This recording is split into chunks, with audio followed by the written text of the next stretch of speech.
Thank you, Mr. President. Colleagues, I rise to warn you that we are one more step closer to having nuclear waste permanently disposed of on Lake Huron's shoreline, threatening our Great Lakes and our way of life. Last week, Canada's Joint Review Panel recommended to their Minister of Environment the approval of Ontario Power Generation's Deep Geologic Repository. Senator Hopgood, excuse me just one moment. Senators and staff, could you please lower your voices as statements are ongoing? Senator Hopgood, my apologies. Please continue. Thank you, Mr. President. Last week, Canada's Joint Review Panel recommended to their Minister of Environment the approval of Ontario Power Generation's Deep Geologic Repository to bury 200,000 cubic meters of radioactive nuclear waste along the shores of Lake Huron. I could share countless statistics with you about how the dangers of this facility, but I shouldn't have to. You don't have to be a scientist or a geologist to understand the risks this facility poses, and opposing this proposal should be a no-brainer. You wouldn't dig an outhouse right next to your drinking well, and you wouldn't plant crops on top of a landfill. And we shouldn't allow a nuclear waste dump next to our Great Lakes. It's as simple as that.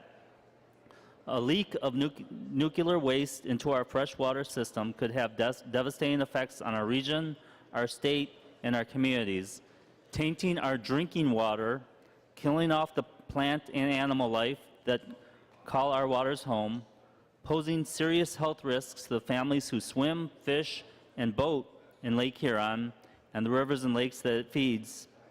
And it would hurt the bottom line of our businesses and our industries that depend on healthy Great Lakes for their livelihoods. Communities across Michigan, Ohio, and Illinois, as well as Canada, have all consistently expressed their opposition to this plan, with over 152 resolutions representing 20 million plus people opposing OPG's proposed nuclear waste dump.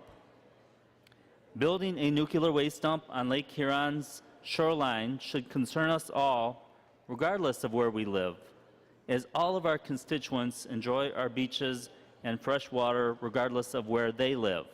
And because of that, we should all be unified in the protection of our natural resources and our opposition to this proposal. The status of this proposal now lies in the hands of Canada's Minister of Environment, and we need to keep up the political and public pressure on our side of the lake to keep nuclear waste away from our shorelines and out of our waters. I hope that you all join me in continuing this fight to keep this nuclear waste dump from our shared Great Lakes shoreline. Thank you, and I ask that my remarks be printed in the journal.